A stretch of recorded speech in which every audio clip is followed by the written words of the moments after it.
ఒక 2 నిమిషాలు మాట్లాడతారు. తర్వాత మన ప్రీతమ నాయకులు డాక్టర్ జేపీ గారు. సభకు నమస్కారం. మీరు ఎవరి కోసం అయితే ఎదురు చూస్తున్నారో, ఎవరి ప్రసంగం కోసం ఆసక్తిగా ఉన్నారో, నా తర్వాత ఖచ్చితంగా గ్యారంటీగా వారు మాట్లాడతారు. నేను గ్రామం నుంచి వచ్చిన వాడిని, గంభీరమైన ఉపన్యాసాలు చేయను. నా జీవితానుభవం నుంచి ఇవాళ మనం అందరు వక్తలు అంటే లోక్సత్తా ఏకసత్తా కాదు బహుసత్తా అని నిరూపించడానికి గంటన్నర నుంచి ప్రసంగాలు చేస్తున్నారు. మా వాళ్ళు చూస్తున్నారు, ఇంతమంది లీడర్లు ఉన్నారు, ఇంకో గంటన్నర నడపగలుగుతాం. సమస్య అది కాదు. ప్రజల్లో ఒకటిగా మనం ఏం చేద్దామనే విషయానికి గంభీరమైన ఉపన్యాసం సరిపోదని నేను అనుకుంటున్నాను. కనుక చిన్న పిట్ట కథతో ముగిస్తాను, తర్వాత జేపీ గారే మాట్లాడతారు. రాయలసీమ ప్రాంతంలో ఒక ఆచారం బహుళ ప్రచారంలో ఉంది. అల్లెం అంటారు. కొత్తగా వచ్చిన కూతుర్ని అల్లుడిని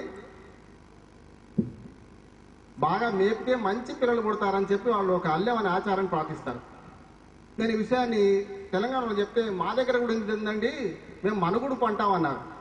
మరి మీ ఒంగోలు ఏమంటారు? ఉందా ఆచారం లేదా? ఉంది. ఏమంటారు? అల్లెం అంటారు. ఈ అల్లెం అనే ఆచారం గురించి నాకు కొత్తగా తెలిసింది రాయలసీమకి వెళ్ళినప్పుడు. అక్కడ మనకు ఇళ్ళు ఎట్లా ఉంటాయి? ముందు వరుసలో బజార్లో నిలబడితే 3 తలుపుల అవతల ఆ బజారులో ఉన్న మనిషి కనపడతాడు. ఆ ఊళ్ళో సూర్యకాంత్ లాంటి ఒక అత్త ఉందట. రేలంగి లాంటి అల్లుడున్నాడు. రేలంగి దొడ్డుగా ఉంటాడు కదా. ఆయన అల్లెం తినడానికి సూర్యకాంతం దగ్గరికి వచ్చారు. సూర్యకాంతం బహు పిసినారి, పిల్లికి కూడా బిచ్చం పెట్టదు. ఆమె ఏం చేసింది? అల్లుడికి అల్లెం పెట్టే పేరు రావాలి, ఇంట్లో సరుకులు అయిపోవద్దు. అంటే తెలంగాణలో సామెత ఉంది, గుమ్మెల ఓట్లు గుమ్మెల్లే ఉండాలి, బిడ్డలు దుడ్డలో ఉండాలి. సాధ్యం కాదు కదా. ఆమె ఆలోచన చేసి ఏం చేసిందంటే, ప్రజలందరూ చూడగా ఆ అల్లుడికి బాగా భోజనం పెడుతున్న నటించాలనుకొని పెద్ద పళ్ళెం పెట్టేది. చుట్టూ అంచులు పెద్దగా ఉండేవి.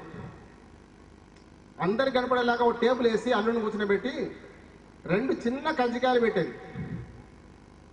నేతి దుత్త డిసెంబర్ నెల గడ్డగట్టి ఉంటుంది, ఉట్టి మీదకి తీసుకొచ్చి అమాంతం అందరూ చూస్తున్నా పోసేది. ప్రజలందరూ అనుకునే వాళ్ళు ఏంటంటే, అబ్బా సూర్యకాంత మారింది, పిసినారత్త బాగా బాగుపడింది, అల్లుడికి బాగా మనుగుడు బాగా పెడుతుందని చెప్పి. పాపం వాడికి ఒక్క చుక్క కూడా నెయ్యి పడకపోయేది. చూసి చూసి అల్లుడు ఎంతసేపు ఇంట్లో ఉంటారు, అత్తగారి ఇంట్లో పెళ్ళా ముఖం చూడలేడు. రోజు బయటకు వెళ్ళి మన ఫ్రెండ్స్ అయ్యారు. ఒంగోలులో మన రఫీ మిత్రులు ఉన్నారు, 2 రఫీలు ఉన్నారు మా ఒంగోలులో. వాళ్ళిద్దరు ఫ్రెండ్స్ అయ్యి, ఏరా దుఃఖలాగున్నవాడు బక్కగా అయిపోయినా ఏ సంగతి అని అడిగారట. వాడు గోడంతా రఫీకి వెళ్ళబోస్తున్నాడు. ఇప్పుడు రఫీ ఆ అల్లుడి చెవిలో ఒక చిన్న మంత్రం ఊదాడు. అదేమిటంటే, నేను చెప్పను ఇప్పుడు. ఆ అల్లుడి ఇంటికి వెళ్ళి దాన్ని చూపెట్టాడు. ఏమనంటే, అత్త రోజు పెట్టినట్టే ఆ కంచం పెట్టి ఆ పళ్ళెంలో 2 కజ్జికాయలు వేసే ముందు ఆ ఉట్టి మీద ఉన్న దుత్త తీసుకెళ్ళి 2 నిమిషాలు నిప్పులే మీద పెట్టి వచ్చాడు. ఏమవుద్ది? నెయ్యి కారి పాపం రోజట్లాగా అత్త వచ్చి ఆ నెయ్యి దుత్తను ముంచే కల్లా బోర్లిస్తే మొత్తం నెయ్యి పడిపోయింది. అల్లుడు తెలివి మీరిపోయిండు, ఇక లాభం లేదు, మనుగుడుకు అల్లెం బాగా పెట్టాలి అని ఆ తర్వాత మారింది. మంచి బిడ్డలు పుట్టి వెళ్ళిపోయారు. ఈ కథ చాలా పెద్దదే. ఎందుకు చెప్పానంటే, మన ట్యాక్స్ పేయర్స్ మనందరం కూడా మన డబ్బులతోని ప్రభుత్వాలు నడుస్తున్నాయి. మన ఓట్లు వేస్తేనే ప్రభుత్వాలు గెలుస్తున్నాయి. మన అల్లుల్లో వాడు మనకు అత్త.